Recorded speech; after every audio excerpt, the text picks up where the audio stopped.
Hello friends, welcome to one style cooking. நாம் இன்றைக்கி பார்க்க போகிற ரெசிபி என்னென்னு பார்த்தீங்கன்னா ரொம்பவே சூப்பரான ஒரு தீபாவளி ஸ்வீட் ரெசிபி தாங்க.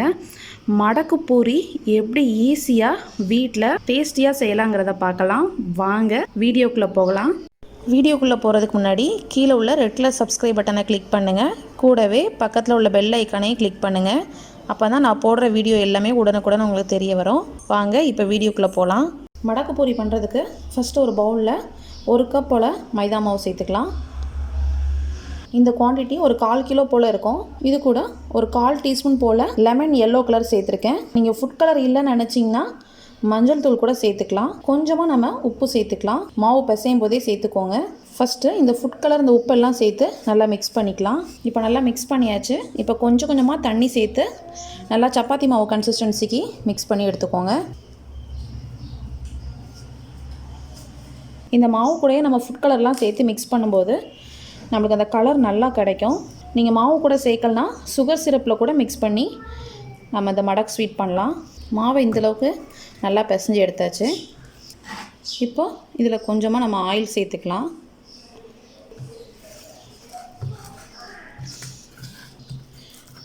ஆயில் சேர்த்து இது நல்லா ஊற வச்சிடலாம். இது ஊறுறதுக்குள்ள நம்ம சுகர் சிரப் ரெடி பண்ணிடலாம். பாகு காய்க்கிறதுக்கு ஒரு பாத்திரத்தில் 3/4 கப் அளவுக்கு சுகர் சேர்த்துக்கலாம். இது ஒரு 200 கிராம் வரைக்கும் வரும். பாகுக்கு ஒரு 1/2 டம்ளர் போல் தண்ணி சேர்த்துக்கலாம். தண்ணி அதிகம் சேர்த்திங்கன்னா உங்களுக்கு பாகு ரெடியாகி வர கொஞ்சம் லேட் ஆகும். இந்த பாகு கூட ஒரு பிஞ்ச் அளவு நம்ம எல்லோ ஃபுட் கலர் சேர்த்துக்கலாம். பாகு கொதித்து வரும்போது ஒரு 4 ஏலக்காவை இந்த மாதிரி நுணுக்கி சேர்த்துருக்கேன். இது கூட ஒரு 4-5 ட்ராப்ஸ் லெமன் சேர்த்துக்கலாம்.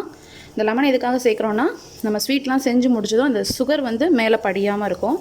எல்லாம் சேர்த்து நல்லா மிக்ஸ் பண்ணி நம்மளுக்கு கம்பி பதம்லாம் வேண்டாம், இந்த பிசு பிசுன்னு பதம் வரும்ல அது வரைக்கும் நல்லா பாகு ரெடி பண்ணி வச்சுக்கலாம். இந்த மாதிரி தொட்டு பார்க்கும்போது நம்மளுக்கு கம்பி பதத்துக்கு முந்தின ஸ்டேஜ் லைட்டாக பிசு பிசுன்னு இருக்கும். இந்த ஸ்டேஜ் வரைக்கும் நம்ம பாகு காய்ச்சி எடுத்துக்கணும். இப்போ மாவு நம்மளுக்கு நல்லா செட்டாகி ரெடி ஆகிடுச்சு. பாருங்கள், நல்லா சாஃப்டாக இருக்குது. இப்போ இதை நம்ம சப்பாத்திக்கு உருண்டை பிடிக்கிற மாதிரி கொஞ்சம் பெரிய பெரிய சைஸ், உங்களுக்கு எந்த சைஸ் வேணுமோ அதுக்கேற்றால உருண்டை பிடிச்சிக்கலாம். இப்போ ஒரே சைஸில் 10 உருண்டை ரெடி பண்ணி வச்சுருக்கேன். இப்போ நான் ஃபஸ்ட்டு ஒரு 5 உருண்டையை மட்டும் நான் தனியாக எடுத்து செய்ய போகிறேன். அதுக்கு அடுத்த செட்டில் நீங்கள் 5 உருண்டையை எடுத்து செஞ்சுக்கோங்க. இப்போ நம்ம சப்பாத்தி தேய்க்கிற மாதிரி கொஞ்சமாக நம்ம மாவு சேர்த்துக்கலாம். மைதா மாவுங்கிறதுனால நம்மளுக்கு கொஞ்சம் அதிகமாக ஒட்டும், அதனால் எக்ஸஸாக கொஞ்சம் மாவு சேர்த்துக்கோங்க. நம்ம எடுத்து வச்சுருந்த உருண்டையில் ஒரு உருண்டை எடுத்து நல்லா மெல்லிஸாக எந்த அளவுக்கு நல்லா விரிக்க முடியுமோ அந்த அளவுக்கு நல்லா விரிச்சுக்கோங்க. பாருங்கள், இந்த அளவுக்கு நல்லா மெல்லிஸாக தேய்ச்சி எடுத்தாச்சு. நல்லா மெல்லிஸாக இருக்குது. இதே மாதிரி நம்ம எடுத்து வச்சுருந்த மீதி 4 உருண்டையும் நம்ம தேய்ச்சி எடுத்துடலாம். இப்போ 5 உருண்டைகளையும் நல்லா தேய்ச்சி எடுத்தாச்சு.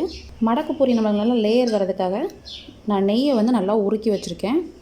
இந்த நெய்யில் கொஞ்சமாக எடுத்து இந்த மாதிரி நல்லா ஸ்ப்ரெட் பண்ணிக்கலாம். நெய்யை தடவிட்டு இந்த மாதிரி கைகளாலேயே நல்லா எல்லா பக்கமும் நல்லா ஈவனாக படுற மாதிரி நல்லா தடவிக்கோங்க. இதுக்கு மேலே கொஞ்சமாக மைதா மாவை இந்த மாதிரி ஸ்ப்ரெட் பண்ணி விட்டுக்கலாம். இப்போ இந்த ஒரு லேயர் ரெடி பண்ணதும் நம்ம தேய்ச்சி வச்ச இன்னொரு சப்பாத்தியை நம்ம இதில் சேர்த்துக்கலாம்.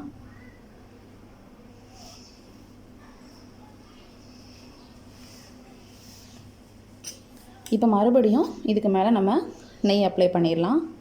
இந்த மாதிரி நம்ம மாற்றி மாற்றி செய்யும்போது நம்மளுக்கு அந்த லேயர் நல்லா கிடைக்கும். இந்த நெய் இந்த மாவெல்லாம் சேர்த்து நம்ம அப்ளை பண்ணி பண்ணும்போது அந்த லேயர் நல்லா நம்மளுக்கு ஃப்ரை பண்ணி எடுக்கும்போது நம்மளுக்கு அந்த லேயர் நல்லா தெரியும். இப்போ கொஞ்சமாக மைதா மாவு சேர்த்துக்கலாம். இதே மாதிரி நம்ம தேய்ச்சி வச்சுருந்த அந்த 5 சப்பாத்தியையும் இந்த மாதிரி சேர்த்து லேயர் ரெடி பண்ணி வச்சுக்கோங்க. இப்போ நம்மளோட 5 பூரியும் சேர்த்து இந்த மாதிரி ரெடி பண்ணியாச்சு. இப்போ நல்லா நம்ம டைட்டாக ரோல் பண்ணணும். இந்த மாதிரி ஒரு கார்னரில் இருந்து நல்லா எல்லா பக்கமும் நல்லா ஈவனாக சுற்றி ரோல் பண்ணிக்கோங்க.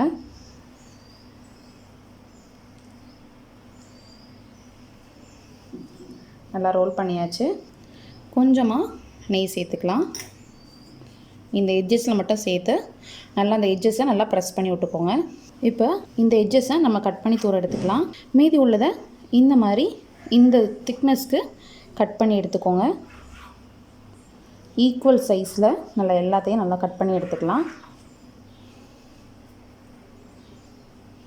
பாருங்கள், உள்ள லேயர் நல்லா நம்மளுக்கு தெரியும். இப்போ நம்ம இந்த மாதிரி தேய்ச்சி வச்சதுமே நம்ம அடுப்பில் ஒரு பாத்திரத்தில் எண்ணெய் ஊற்றி நல்லா காய வச்சுக்கலாம். பொரிக்கிறதுக்கு தேவையான அளவு எண்ணெய் ஊற்றி காய வச்சுக்கலாம். இப்போ நம்ம கட் பண்ணி வச்சுருக்கிறதுல ஒரு பீஸ் எடுத்துக்கோங்க.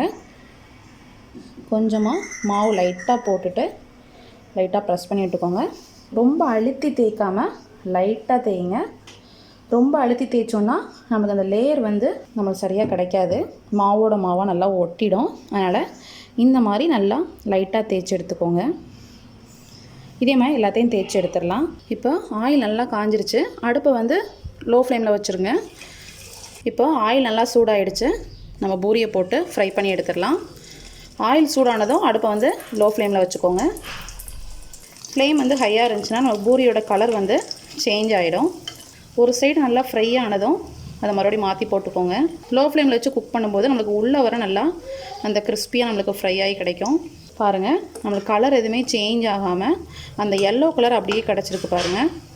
நீங்கள் ஃபுட் கலர் யூஸ் பண்ணாமல் நீங்கள் ப்ளைனாக கூட செய்யலாம். இப்போ ரெண்டு சைடும் நல்லா ஈவனாக ஃப்ரை ஆகிடுச்சு. நம்ம ஃப்ரை பண்ணி எடுக்கும்போதே தெரியும் உங்களுக்கு அந்த லேயர் நல்லா வந்திருக்கு பாருங்கள். இப்போ இது ஆயிலெலாம் நல்லா வடிகட்டிட்டு தனியாக எடுத்து வச்சிடலாம். இப்போ சுகர் சிரப் பார்த்திங்கன்னா நமக்கு லைட் சூடோடு இருக்குது. உங்களுக்கு ஹீட் இல்லை அப்படின்னா லைட்டாக அடுப்பில் வச்சு ஹீட் பண்ணி எடுத்துக்கோங்க. இப்போ நம்ம ஃப்ரை பண்ணி வச்சுருக்க பூரியை இதில் லைட்டாக போட்டு ரொம்ப நேரம் ஊறலாம் வைக்கண்டாங்க. இந்த மாதிரி திருப்பி போட்டு 2 டைம் திருப்பி போட்டுக்கோங்க. திருப்பி போட்டு நம்ம உடனே எடுத்துடலாம். அந்த சுகர் சிரப் நல்லா உள்ள வரைக்கும் நம்மளுக்கு ஏறிடும். பாருங்கள், சூப்பராக ரெடி ஆகிடுச்சு. இப்போ நம்ம எந்த பவுலில் சர்வ் பண்ண போகிறோமோ அதில் எடுத்து வச்சிடலாம். இதே மாதிரி ஒவ்வொரு பூரியையும் இந்த மாதிரி சுகர் சிரப்பில் டிப் பண்ணி நம்ம இந்த மாதிரி தனியாக எடுத்து வச்சுக்கோங்க. இது ரொம்பவே ஈஸியான ரெசிபிங்க. கடையில் சாப்பிட்றத விட இந்த மாதிரி வீட்டில் நல்லா ஹெல்த்தியாக நம்மளே ரெடி பண்ணி சாப்பிட்லாம். ரொம்பவே சூப்பரான டேஸ்டான நம்மளோட ஸ்வீட் மடக்கு பூரி ரெடி ஆகிடுச்சு. நீங்களும் உங்கள் வீட்டில் இந்த தீபாவளிக்கு இந்த ரெசிபி கண்டிப்பாக ட்ரை பண்ணி பாருங்கள். இந்த ரெசிபி பிடிச்சிருந்துச்சுன்னா நம்ம சேனலை லைக் பண்ணுங்கள், ஷேர் பண்ணுங்கள், சப்ஸ்கிரைப் பண்ணுங்கள்.